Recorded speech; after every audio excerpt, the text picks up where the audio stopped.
I've been making YouTube videos for almost 8 years now.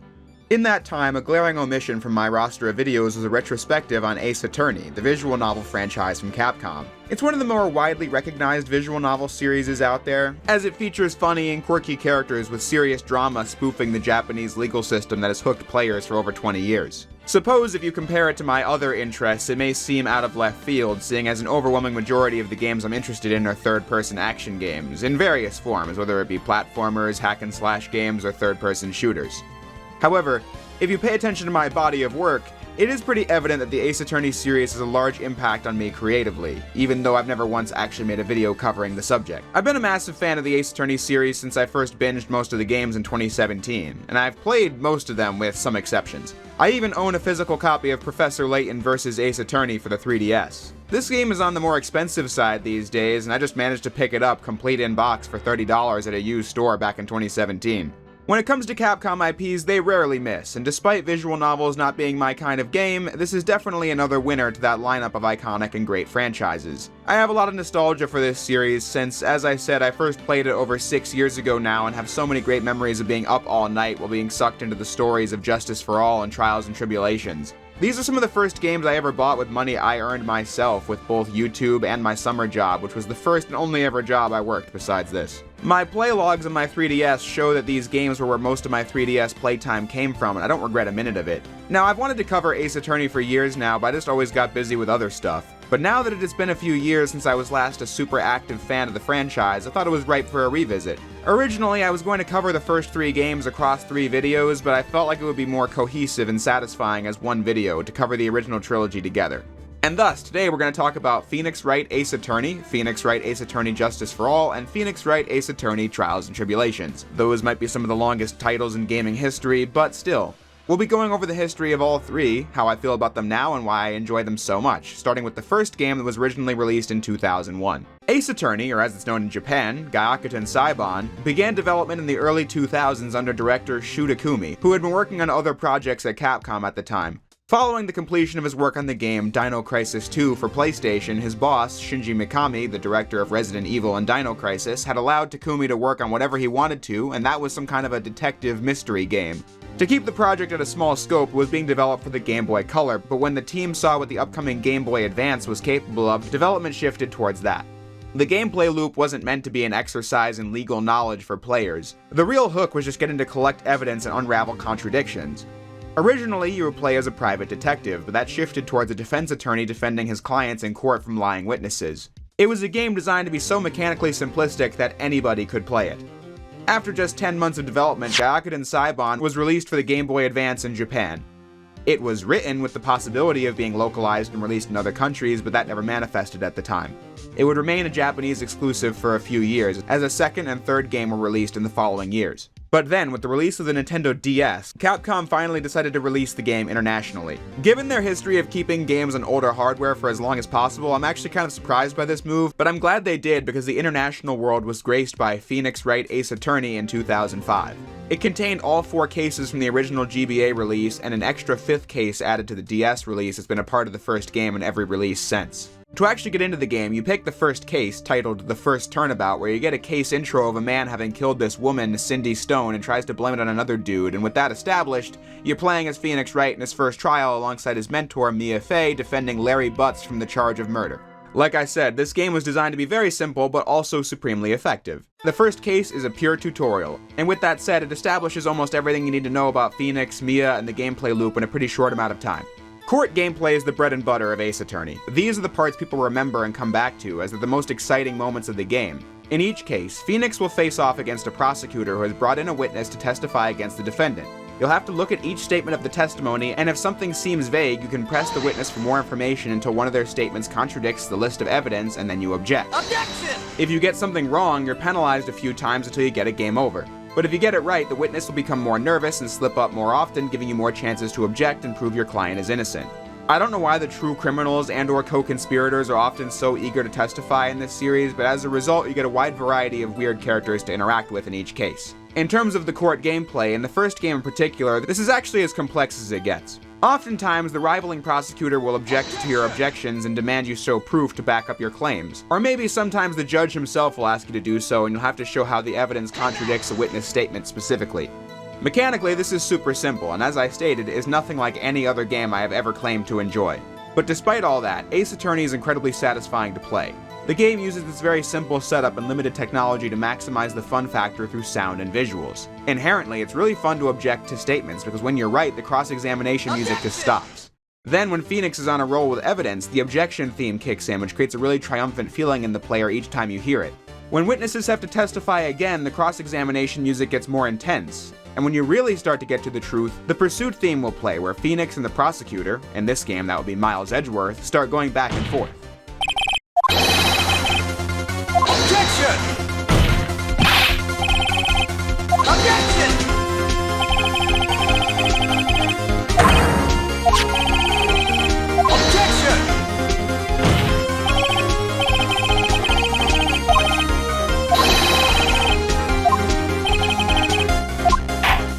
When you play it, each desk slam, objection, take that, and music cue really makes for a satisfying gameplay experience. The main thing that makes it that way is just it's fun inherently to catch inconsistencies and present evidence. It's the kind of satisfaction you get from solving a puzzle. It may not look like much, but it's a really well-conceived game that's really fun to play when you get into it. To get to that iconic court gameplay, you have to do some investigating though. Starting with Case 2, players have to search around areas, gathering clues, and talking with Detective Gumshoe and the witnesses to get as much information as possible before the trial. When I first played this, I was surprised at how much gameplay there was in this. I mean, when you hear this is a visual novel game, I just kind of assumed reading was all I ever had to do, and that is certainly a significant portion of it. But you actively have to move this cursor around crime scenes to pick up potential clues and then present pieces of evidence to people to get them to speak to you at all. It's not a passive playing experience, despite the fact that it technically is not challenging to do these things. It instead just takes brainpower to solve the problems. However, if I had to bring up one massive nitpick I have with every Ace Attorney game, it would be how, when investigating, you have to move from area to area by selecting the move option on this list. But then you only have a small list of places to move to at a time. In Case 5, for example, to get from, say, the evidence room to Edgeworth's office, you need to move from the evidence room to the evidence room entrance to the police department entrance to the prosecutor's garage, and then you can select Edgeworth's office. If there was like a full list of locations you could pick from, it would really tighten up the pacing, but like I said, this is a nitpick. Something I really appreciate about the first Ace Attorney is that it has a really natural difficulty scale. The first case is heavily railroaded. Mia walks Phoenix through every aspect of how to play the game in the court segments. But then at the start of Case 2, Turnabout Sisters, Mia is murdered by a blackmailer named Red White, and Phoenix has to solve the case seemingly without Mia. Mia's sister, Maya Fey, is blamed for the crime, and Phoenix has to represent her. Through this experience, Maya becomes Phoenix's assistant for the remainder of the trilogy, giving Mr. Wright someone with a loud personality to bounce off of, when he's more quiet and reserved on his own. But I was talking about the difficulty curve.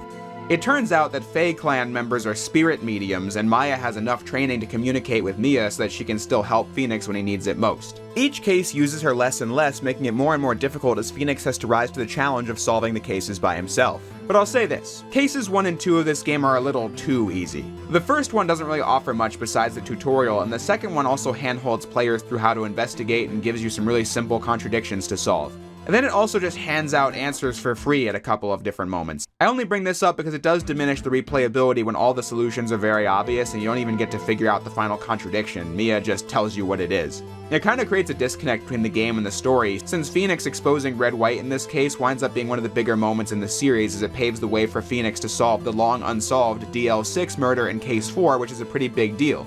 But it just doesn't feel like that when you play the second case because it was supposed to be easy and satisfying to make sure players knew what they were doing. But the game starts to hit its stride in Case 3, Turnabout Samurai.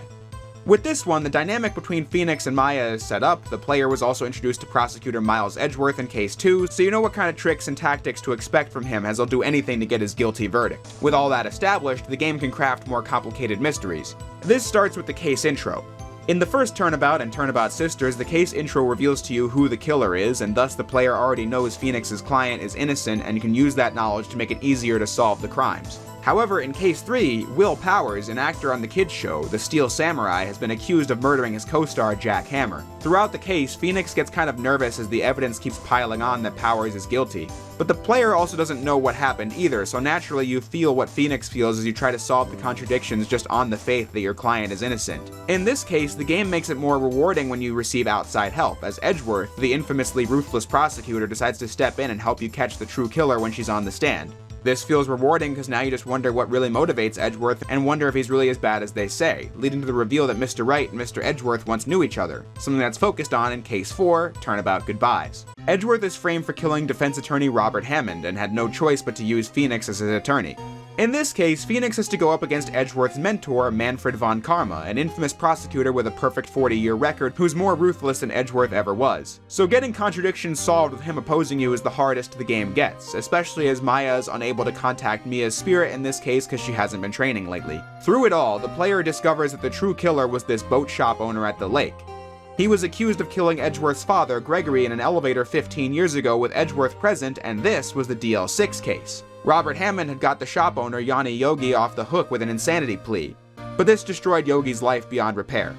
Until he killed Hammond and framed Edgeworth for it with the aid of Von Karma, who hated Gregory Edgeworth, a defense attorney because he had exposed Von Karma's corrupt tactics. Von Karma took Edgeworth under his wing after his father died, I guess to corrupt what legacy Gregory could leave behind as Edgeworth changed intended career paths from defense to prosecution. You get really invested in the characters of this game because it presents a vivid and interesting world. So far, it may sound like Ace Attorney is making the case that defense attorneys are good and prosecutors are evil, but I think it's more nuanced than that. Robert Hammond, for example, never cared about Yogi or his life and promised him the insanity plea would get him off the hook, and that was all that mattered. Mia's mentor, Marvin Grossberg, also refused to defend Maya in Case 2 because Red White is blackmailing him. What makes Phoenix special isn't that he's a defense attorney, it's just that he believes in the goodness of the people he represents, which carries him to victory.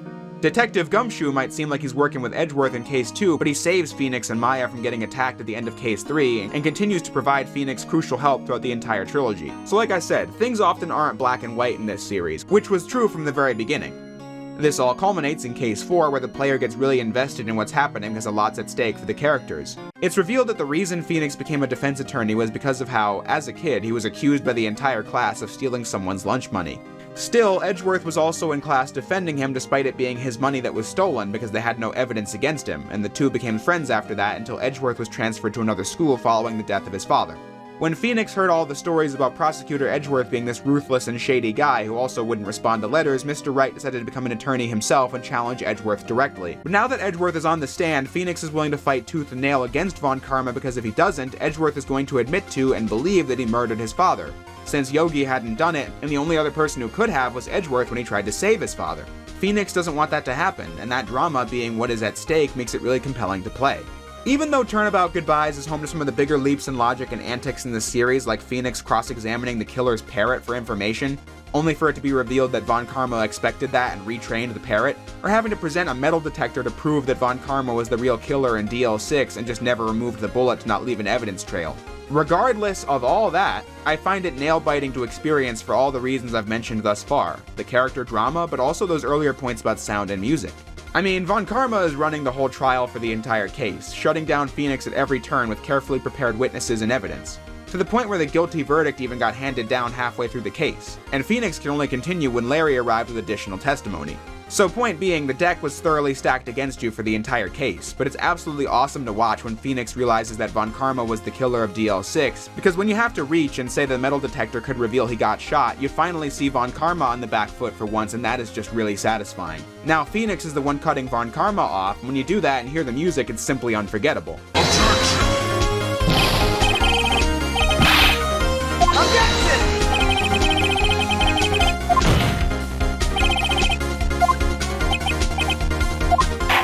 For me, it was the moment where this game went from a neat game I was giving a shot to something I really wanted to keep playing more of. Like I said, the very original release of this game only had 4 cases, but the DS edition added a 5th case, Rise from the Ashes. The only case in the series that doesn't have the word turnabout in it, which I'm gonna pretend doesn't irk me for the time being. From my observation, it seems many people don't like Rise from the Ashes, for many reasons, but one of them was that the arc of the first Ace Attorney was resolved in Turnabout Goodbyes. Phoenix had solved DL6, had solved a case almost completely without Mia's help, Maya had left for the time being to focus more on her training, and Edgeworth has really learned to appreciate everything Phoenix has done for him, despite feeling some lingering doubt about himself and his work. Rise from the Ashes takes place between Turnabout Goodbyes and Reunion and Turnabout from the second game. This time, we learn that Phoenix isn't taking cases following his victory in the last case, until a girl named Emma Skye asks for his help as her sister, Chief Prosecutor Lana Skye, is accused of murdering Detective Bruce Goodman in the parking garage of the prosecutor's office. I'm definitely not going to say this case is perfect. Since the case introduces a whole host of brand new characters, it's very slow to start, as Phoenix has to get to know all the major players surrounding the current murder, and also find out how all this connects to a serial killing case from 2 years ago called the SL9 incident. The crime is super complicated too, in that the incident in the parking garage was to cover up the true crime that occurred earlier in the evidence room, but then another incident in the evidence room using the victim's ID card coincidentally took place at the exact same time as the fake incident in the parking garage. So it's also a lot of information going on at once.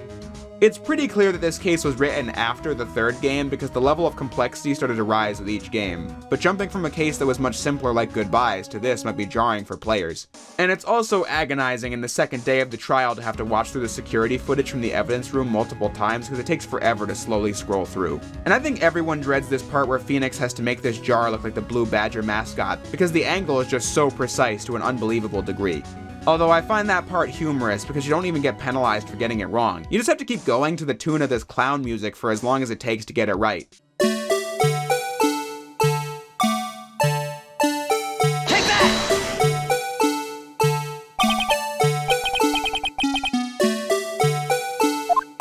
But despite all of that, I really like this case, and I can't imagine the series story without it, to be honest. Emma's a fun character for Phoenix to interact with in this case, as every now and again Emma will just respond to Phoenix's internal monologue as if he said it out loud. And with her help, Phoenix can use forensic investigation to gather more clues than previous cases. This let the devs toy around with the touchscreen features on the DS, and it gave this case some unique gameplay compared to the others. Obviously, I didn't play the game on the DS for the video, though. As you may know, I normally like to play games on original versions as often as possible, but I didn't do that for these games for 2 reasons. One, I remember the fingerprint segments in Rise from the Ashes were kind of a hassle on the DS emulator, which it definitely wouldn't be just playing the new HD version. But in addition to that, when playing the HD version you can fast forward through the text, and since I've played this game like 3 times before, it's super useful compared to playing on DS and waiting through every single character to appear on the screen. Now, you can fast forward through the text on DS when you replay the game, but my save file is gone, so I'd have to start from scratch there.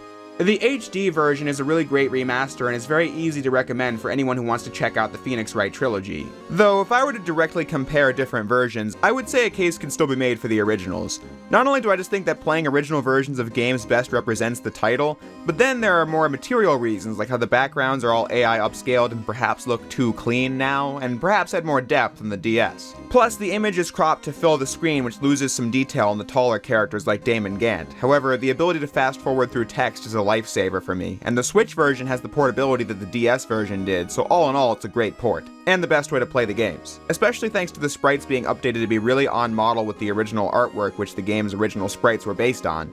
But I was talking about Rise from the Ashes, so let's get back to it. From a story perspective, I actually think this case is pretty important when considering the character arcs of Wright and Edgeworth across the trilogy, and it also features one of the more epic climaxes in the trilogy if you ask me. Exposing Chief of Police Damon Gant and how he has manipulated and controlled the police department and the prosecutor's office unchecked for 2 years because he blackmailed Lana into going along with it by framing Emma for the murder of prosecutor Neil Marshall that he had committed when they were trying to solve the SL9 case, knowing Lana would do anything to keep her sister out of trouble. Despite the fact that Wright and Edgeworth are going against each other in this case, they end up helping each other throughout the whole case too. It's only when the two are united that they can successfully bring down Gant at the end. But when Edgeworth learns that SL9, a case he prosecuted, was made using forged evidence from Lana Skye and Damon Gant, he feels really unsure of himself, more so than before. He always took his work seriously, and while he was willing to do things like update the autopsy report to make his case work better in case 2, to learn his whole case was based on a forgery before makes all the rumors about him true. Going into the second game, you can see why he would just leave following this. But on the flip side, you can imagine how Phoenix would feel betrayed by Edgeworth leaving after this case since they made such a perfect team at the end of Rise from the Ashes. So Phoenix being mad at Edgeworth and Justice for All makes more sense than it already would have if he went from case 4 of the original game into Justice for All. Although Justice for All is also pretty underrated if you ask me. I don't think most Ace Attorney fans think the original trilogy contains a bad game, but you know how it is. Almost every good trilogy has a commonly considered least favorite, and for Ace Attorney fans, it seems Justice for All is that. The first Ace Attorney is just such a memorable experience if you haven't played it before, and then Trials and Tribulations is such an exciting finale that Justice for All is easy to forget about in that conversation. Despite having only fully played it once before this, I still loved it. One of the many things that's super interesting about Justice for All is that it began development right after the first game's release. Shinji Mikami tasks Shu Takumi with making an entire Ace Attorney trilogy with a grand finale at the end. But the real challenge was how the game's producer tasked Takumi to write 5 whole cases for the second game in just 3.5 months, when it took him a month to do each of the 4 cases from the first game. But he actually managed it, and then the second Ace Attorney hit the GBA in 2002. However, it only had 4 cases instead of 5. One of them was cut and later repurposed as Recipe for Turnabout in the third game. Now, one might think having such a short deadline to write cases would compromise the quality of the writing, however, I've got to be honest here. After replaying them both, I think Justice for All is significantly better than the first game in pretty much every way. Now, I felt this way when I first played them, but having replayed them cemented it. Starting with Case 1, The Lost Turnabout. It was going to be a challenge to do a tutorial for the game because the first game had the easy setup of it being Phoenix's first case, so therefore Mia showed him the ropes. But this is a Phoenix that's already done 6 cases chronologically, so how can you make an explanation of the mechanics that feel like a natural part of the game? Well, the case intro shows Phoenix get bonked on the head with a fire extinguisher by the killer, and as a result of that, Mr. Wright has short-term memory loss and has to have the gameplay explained to him as you work your way through a case he otherwise would have had in the bag. It's a goofy setup that's perfectly on brand for the Ace Attorney series. The Lost Turnabout is just a more compelling case than the opening of the first game, which consisted of incredibly simple contradictions and a killer the game showed you in the opening. The Lost Turnabout creates mysteries that are more compelling to solve in the first run and also remain rewarding on the replay. For example, the fact that the player can now present character profiles as evidence is tutorialized pretty well when the victim evidently wrote the defendant Maggie Bird's name on the ground, but he spelled her name wrong despite being in a relationship with her, so you have to show Maggie's profile to prove this inconsistency. I think contradictions of that caliber are littered throughout The Lost Turnabout, and for that reason it's an opening case I wouldn't have a problem going back to. The funny premise just adds to the enjoyment, but then it also gets you curious about the plot you're about to experience. Maya is back helping Phoenix in this case like it's no big deal, and that's because Case 1 takes place between Case 2 and Case 3. Phoenix getting his memory back is what brings him to remember the incident that brought Maya back into his life. Case 2, Reunion and Turnabout. This one introduces a lot of important elements, such as Maya, in the time since Turnabout Goodbyes, having become more competent as a spirit medium, and now is going to channel the deceased employee of Dr. Turner Gray, but this results in the doctor's death and Maya being charged for the killing. While investigating, Phoenix meets Maya's aunt, Morgan Fay, and her daughter, Pearl Fay. Morgan teaches Phoenix about the internal drama of the Fay clan, how they have a main family and branch families. Mia and Maya's mother, Misty, was the leader of the clan, making her family the main one, but she disappeared following the botched investigation of the DL6 incident. Mia is dead, and Maya is potentially going to jail, which would make Pearl the next in line to lead. This is what Morgan wants, and even helped the true killer in this case for the purpose of removing Maya from the Fay clan for good. Maya gives Phoenix her Magatama, and Pearl awakens its spiritual power so Phoenix can discover the truth more easily during investigations. When someone lies, Phoenix can now see these lies manifested as these psych locks, and he has to use evidence to break each lock and discover the truth. They did this so that the investigation segments can have more active gameplay than the first game. If you present evidence falsely during psych lock scenes, Phoenix will lose health and eventually get a game over. But when you break all the locks, that actually replenishes whatever health you've lost in court or while investigating. The Magatama helps guide investigations as well, since it makes it easy to know when someone's telling the truth. Like in Case 3, Mo the Clown claims he saw the defendant fly from the crime scene. It sounds impossible, but no psych locks appear, so he must be telling the truth. You just need to know what he did see and how that's leading to the confusion. But that's not to say that this game is easier than the first. The devs upped the stakes considerably from the first game. Justice for All plays with the penalty system more to make certain choices carry more impact if you get it wrong. Numerous times in the final case, for example, you'll have only one shot to present something for fear of an immediate game over if you're wrong. And with cases with much more complex setups than the original, Justice for All is harder, especially once you get to court. Miles Edgeworth proved a very popular character after the first game, so the natural inclination would be to use him more often. But still, they wisely decided that if Edgeworth was truly this genius prosecutor, having him lose every case and be wrong chronically would be bad for his characters, so they decided Phoenix should face off against someone new. So in Case 2, Mr. Wright is introduced to Franziska von Karma, the prosecuting prodigy and the daughter of Manfred von Karma from the first game, who seeks revenge on Phoenix Wright. If it wasn't clear already that Ace Attorney was a fantasy to the 10th degree from the first game, the court antics in the sequels should help paint that picture. Each game doesn't just introduce a new prosecutor, those prosecutors all have a defining gimmick. Franziska von Karma brings a fucking whip into court and attacks Phoenix with it and attacks witnesses with it and even attacks the judge with this whip. But that's not a criticism, I'm just saying these games are oftentimes complete nonsense, but if you go along with it, it's internally consistent with itself, if that makes sense. If you ask yourself how real-life court proceedings go in literally any country, Ace Attorney won't stack up. I mean, this is a world where the defense goes to the crime scene and can collect evidence completely independently from the police and present it in court as if it's valid, and the prosecution can do the same. The defense can also prove their client innocent beyond a reasonable doubt, but the defendant will still be declared guilty if Mr. Wright cannot prove with absolute certainty who the real killer is. Things like this are done to make the game more fun. You get to play the detective at the crime scene, but also be the attorney defending the accused, but it's the same character fulfilling both roles. You have to solve the cases definitively since that's more satisfying than proving your client didn't do it. Again, comparing it to real-life court is where it's going to fall apart, but if you go with the flow, I think you're bound to have a good time. I thought the introduction of Franziska and her whipping the courtroom was a perfect time to bring up Ace Attorney's realism, or lack thereof, because Justice for All presented the localization team with an interesting challenge. As I said before, the first game was written with the idea that it could have been localized, so therefore it just takes place in a generic urban area.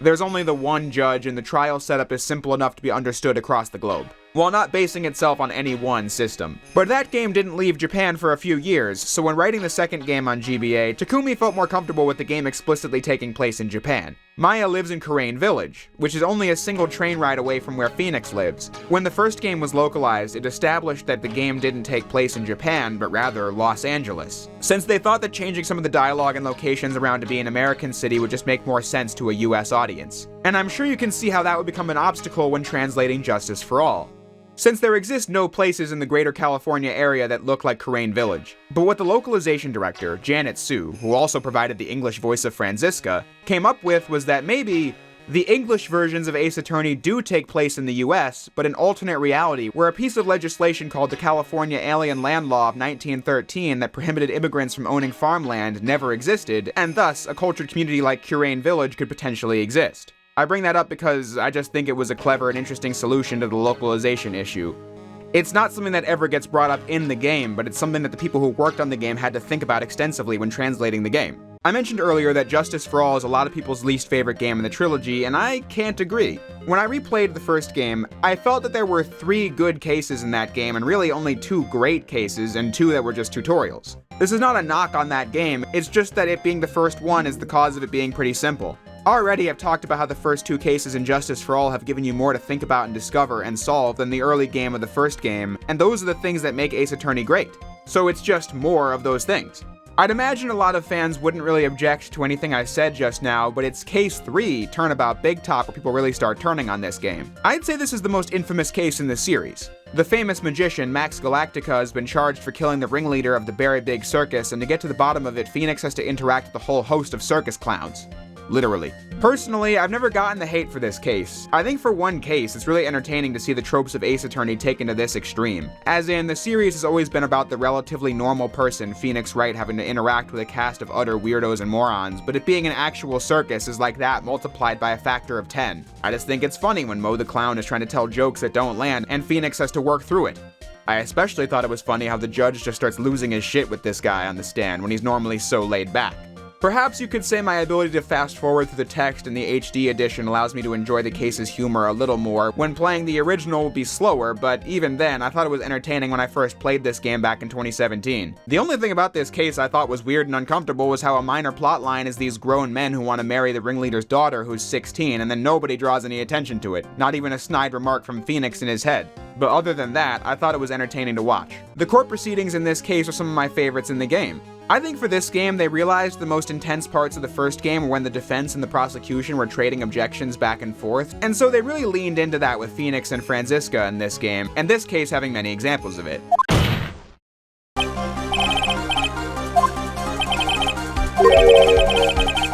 Objection! Objection!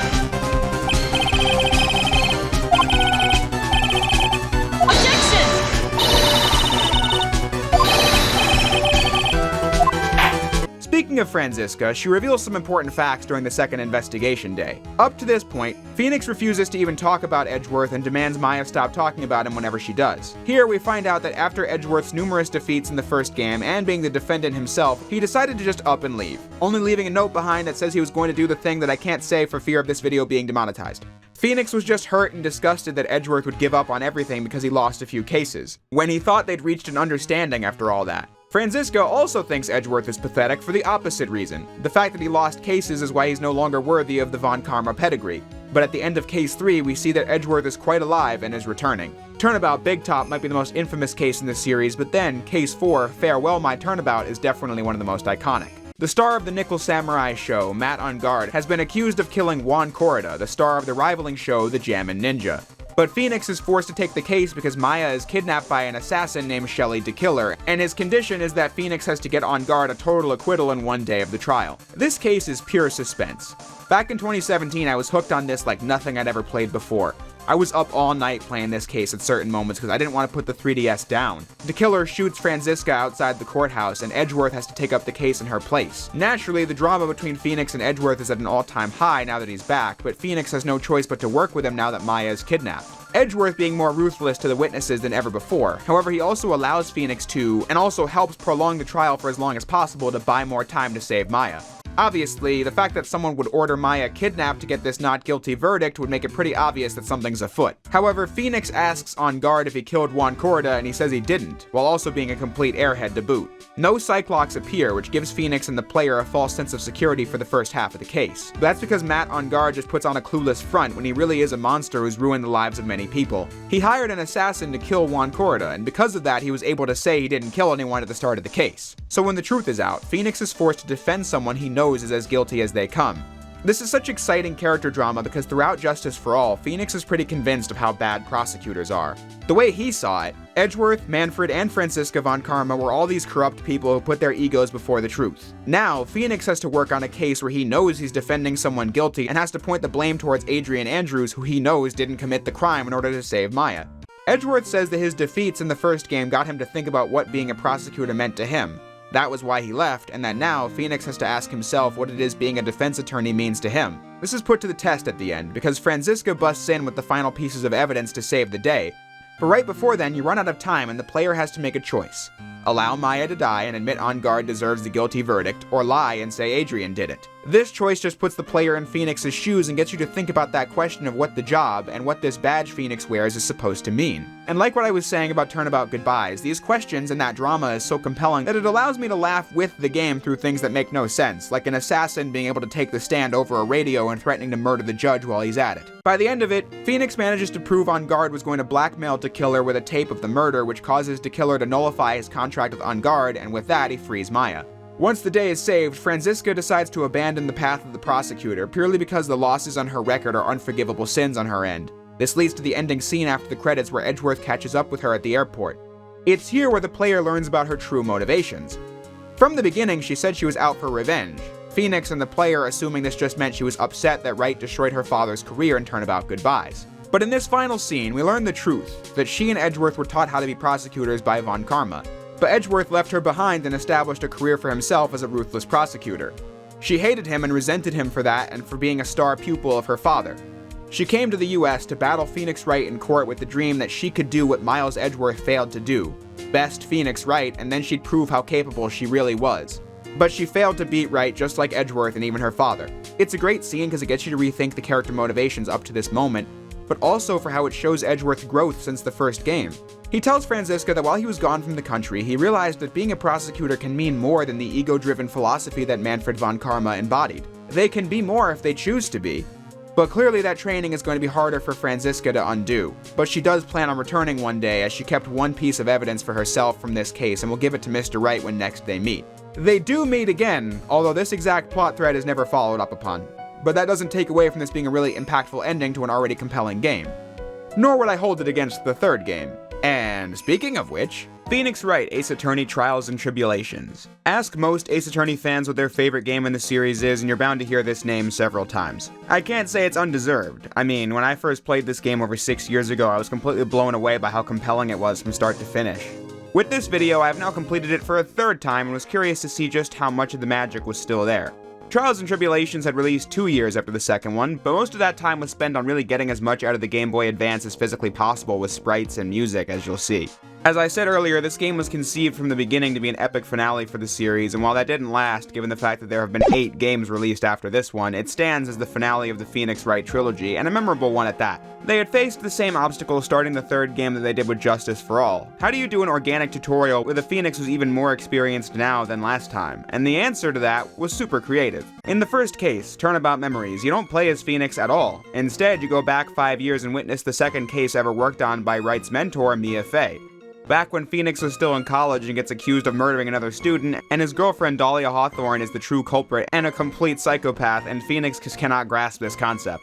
Mia has to deal with this dummy throughout the case while trying to expose Dahlia. The case achieves everything it sets out to do by creating an organic tutorial like always, but this time just wrapping it up in a pretty interesting case that lets you play as someone else and see things from their POV. The concept of playing a case in the past was so compelling that it became a central element of the entire story. As established, Turnabout Memories is Mia's 2nd case, not her 1st.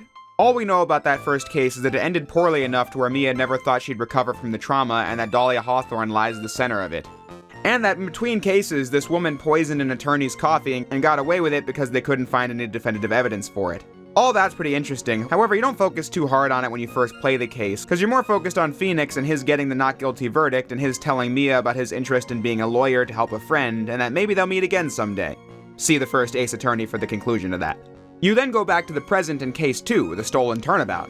The sacred urn of Karain Village was stolen by the criminal Mask Damask, and something seems really odd about the suspect, Ron Delight, and thus Phoenix takes the case to find the true culprit with the help of Maya and Pearl like always. Trials and Tribulations does not introduce any new gameplay mechanics. They wanted the trilogy to feel relatively consistent, so new characters don't receive any animations or details that would make already introduced characters look out of place by comparison, and like I said, we don't get any new gameplay mechanics at all.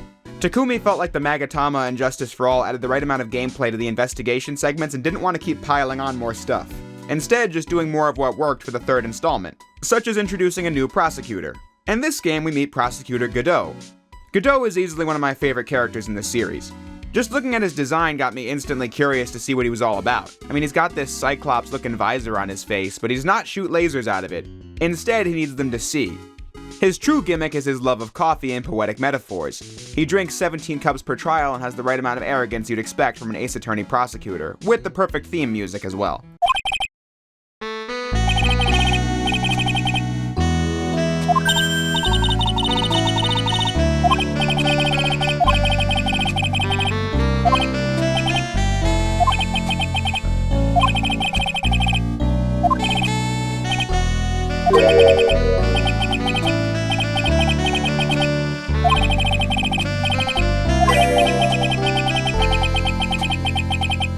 What makes him stand out is that Godot has a real burning hatred for Mr. Phoenix Wright, as he calls him, but for reasons unclear to Phoenix and the player, as he's never met this guy once in his life before. I love pretty much everything about Godot as a character, although I'll say this. When replaying these games back to back like this, I feel like Godot didn't really make for the most interesting rival. Edgeworth and Franziska put up more of a fight, and while Godot definitely gets his objections in, it makes for quite the entertaining spectacle when he tosses his coffee at Mr. Wright.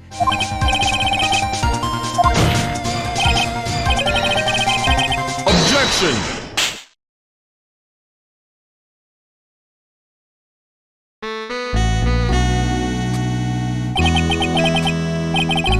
Usually his argumentation is the basic, well, where's your evidence, and concedes faster than prosecutors from previous games. Sometimes this can actually be put to pretty good use, though. At the end of the Stolen Turnabout's first trial, Phoenix proves that Ron Delight couldn't have been the one to steal the urn, and Godot agrees, and Ron is declared not guilty on the larceny charge. You almost wonder how the case could be so easy until Godot reveals that the location Wright proved Ron was at during the theft was the scene of a murder, and now he's being tried for that. So now you need to prove he wasn't the killer. So Godot is plenty crafty, but more reserved with the back and forth dialogue than Edgeworth and Franziska. For that reason, I definitely felt that the courtroom debates in Justice for All were more electric than cases 2 and 3 of this game. But that's not to say they aren't in this game, but rather most of the excitement comes from these crafty killers than the prosecution's response to the defense. The killer of Case 2, Luke Atme, is one of my favorites in the series. Trials and Tribulations nails the art and character design throughout, and this guy is an example of them firing on all cylinders with his name and personality as a showboat ace detective who's responsible for the crimes he supposedly works to stop, and his flashy character design and animations are perfectly in line. But he's also really cunning as a villain despite the theatrics. Intentionally trying to be convicted for the Mask to Mask charge so he won't be convicted for the murder of Kane Ballard at KB Security. so bringing him down was pretty satisfying. The killer in Case 3, Recipe for Turnabout, is also pretty dastardly. Furio Tigre, a loan shark, killed a man named Glenn Elg in a restaurant and framed the waitress for the poisoning. To do so, he got the help of the owner and his assistant to play out a fake version of the murder for when a regular customer arrived so that he can testify that he saw the waitress poison the guy, who was just Tigre pretending to be the victim when the real murder took place an hour earlier, thus making it so Tigre wouldn't be a suspect. But then he pretended to be Phoenix Wright and gave the worst defense in the history of this court to make sure the defendant got a guilty verdict. Phoenix finding out about this and thus takes the case to try to get it overturned. Godot also takes the case because he only works cases that Phoenix does. Recipe for Turnabout introduces players to a bunch of bizarre characters, and my previous remark about the art still applies. In the number of characters and backgrounds, I can see just how much the GBA was being pushed for this game. This one is the first in the series to have 5 cases, creating a need for a lot of art, sprites, and music. The game has themes for most of its characters you meet, which took a lot of effort to compress down into the cartridge, which was no more than 64 megabytes in storage. But it was all worth it because I think the art is great, and I also love the soundtrack. Every single Ace Attorney game has an absolute fantastic soundtrack, and I mean that with no exception. Trials and Tribulations is not my favorite in the entire lineup, but it's definitely on the higher end, and that's because, like all these games have done, tracks played in court are done at just the perfect moments to highlight the dialogue, which elevates the moment. But anyway, by the end of the case, Phoenix has to get pretty clever with the evidence, since Tigre admits to having met the victim at the restaurant, but there's no evidence that he killed anyone, so you have to lie and say that Glenn Elg's medication, which has Tigre's fingerprints on it, is actually the bottle of poison, and hope that he slips up and corrects you, and he does. If he had nothing to do with the case, he wouldn't know what bottle the poison was in, which is a pretty cool finish for the case. Things get more serious once you reach Case 4, Turnabout Beginnings. Phoenix is in a hospital bed, for starters, and then we see he's going over old cases from Mia, specifically her first case from 6 years ago, the one that she said was a disaster in Turnabout Memories. Case 4 in Trials and Tribulations isn't a full case of investigations in court, it is instead court gameplay only like the first cases. This is how they got to cram in 5 cases, by having 2 that were on the short side. But that doesn't matter because Case 5 is the longest one yet. And Case 4 is also one of the most memorable in the series.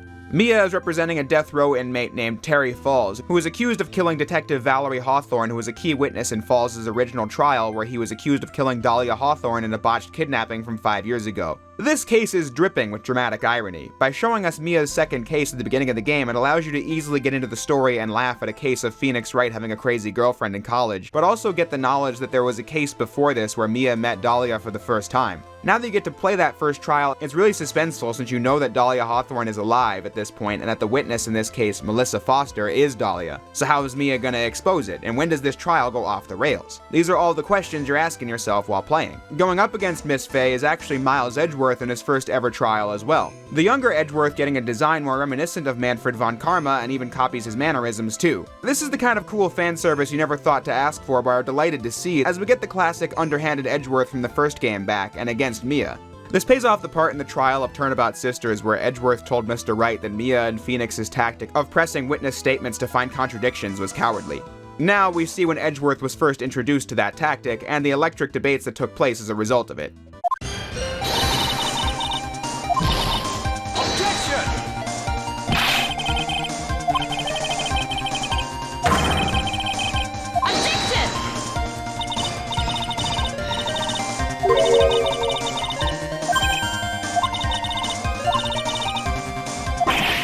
Mia successfully proves Dahlia killed Valerie to make sure the truth about the kidnapping incident never got revealed. Since Mr. Falls did not throw her in, she intentionally threw herself into the river. However, Mr. Falls, who loved Dahlia, doesn't trust himself anymore and reveals that he, when he escaped, recovered a thing Dahlia gave him and said they should drink it if they can't trust each other anymore, and it was poison. He takes it and dies on the stand right as Mia was about to prove his innocence in the whole thing. This was the tragedy that pierced Mia's soul and had an impact on Edgeworth as well, while Dahlia got away with a smile on her face. But this wasn't the end. In Turnabout Beginnings, Mia is guided by a senior attorney at the Grossberg law firm named Diego Armando. If it wasn't obvious from the clothes, hair, expressions, dialogue, and love of coffee, Mr. Armando is Prosecutor Godot in the present day. Something extra solidified at the end when the music kicks in.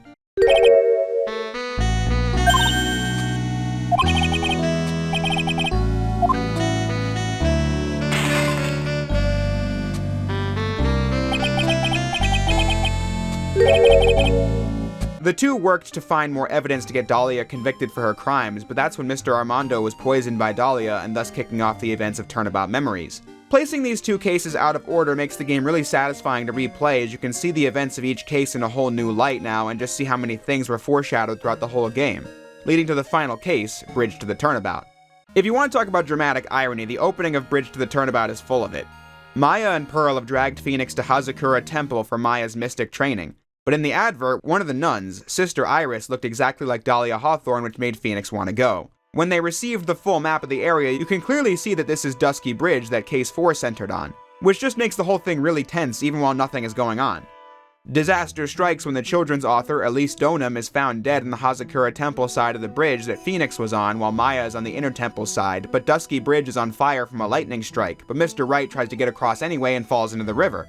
And this is why he was in the hospital in the intro of Case 4 and was reading Mia's old cases with Dahlia Hawthorne, knowing it was probably important. But in his current state, he can't leave the hospital, and thus an old friend has to step in to handle the defense of Sister Iris while he's resting. Miles Edgeworth returns and is playable. This is one of the first examples of this case being pure fan service, but in the best possible way.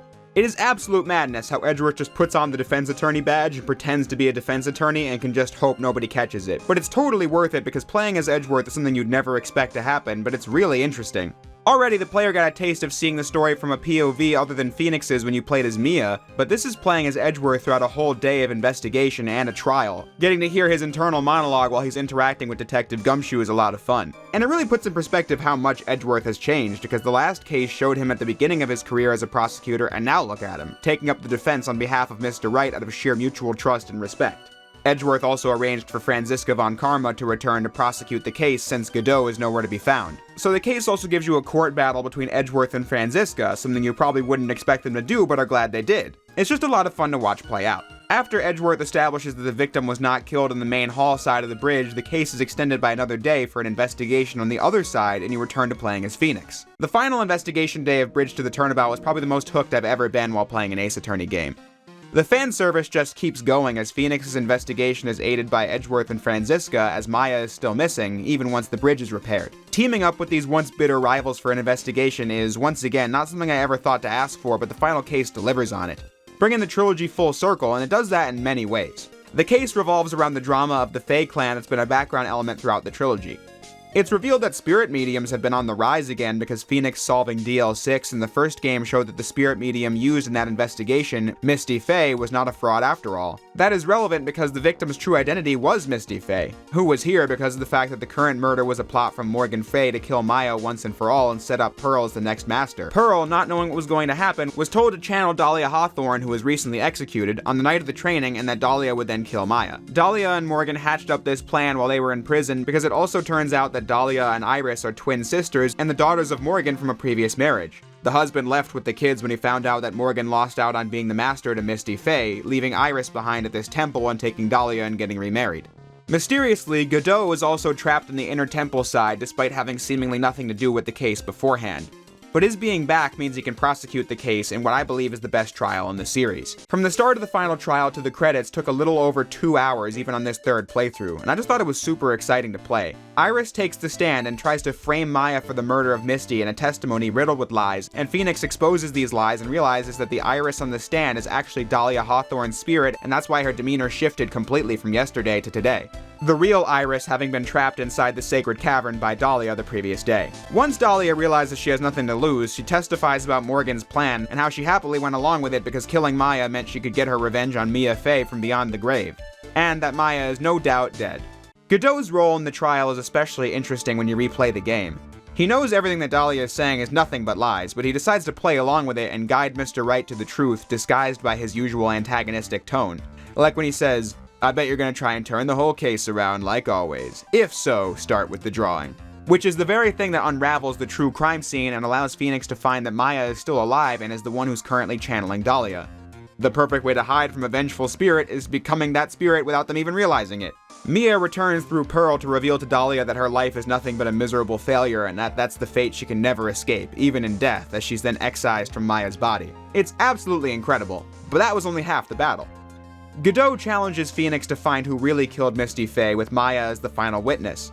The final hour of the case is really the highlight of the game for me. Phoenix has to solve this one completely without any help and realizes that Prosecutor Godot is the killer. This leads to numerous iconic moments, like when Wright says the light Maya saw in the darkness that night could only have been one thing and that the court has to shut out the lights to prove it.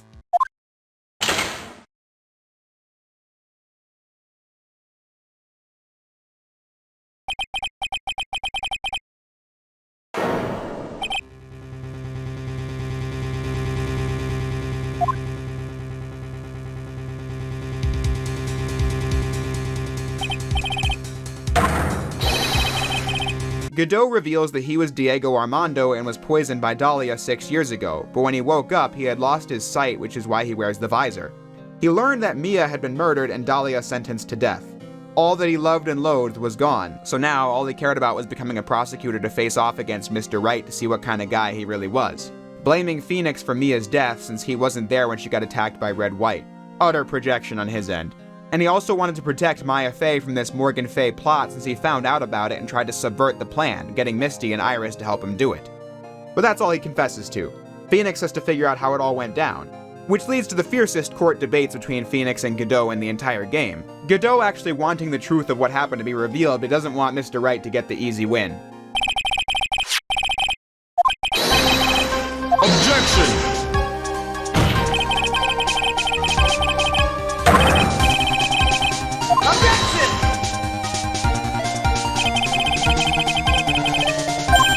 The best part of the whole game, though, is when Phoenix is backed into a corner at the end and refuses to give up. They play a remix of the original Pursuit theme from the first game.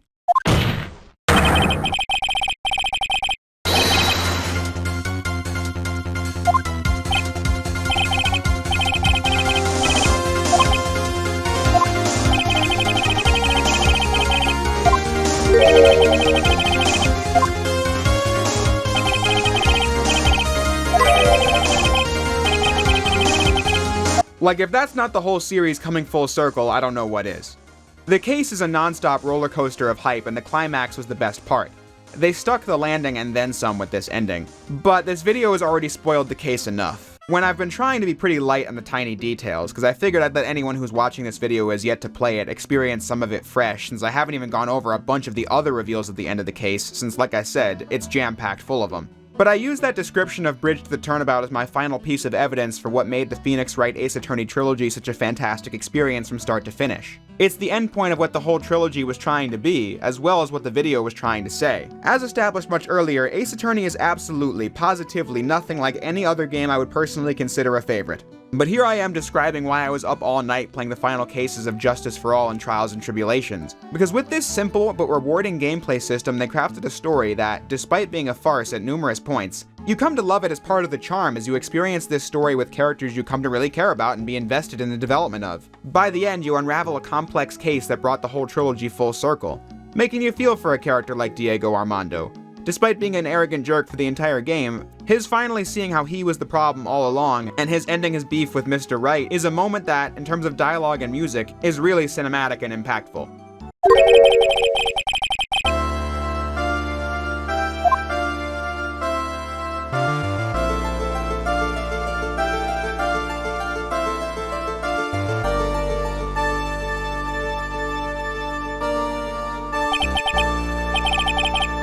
And I think that the fact that Ace Attorney could make me, someone who mostly likes third-person action games, so thoroughly emotionally invested speaks to how good characters and storytelling can carry pretty much anything. When you see the final art of all the characters at the end and it just pans up to the good people who had passed away along the journey, it just hits you on how much of a unique and unforgettable experience this trilogy was. Which is why, despite how many other Ace Attorney games there are, these three originals still hold a strong place in the heart of every fan of the series. I think pretty much all those other games are good too, but that is a story for another day. For now, I hope everyone enjoyed this change of pace from the stuff I usually cover, and if you want more Ace Attorney, just say so below since I definitely have a lot to say on those too. But in the meantime, I'll close by saying what I always do. If you made it this far into the video, I thank you for watching, and I'll see you next time.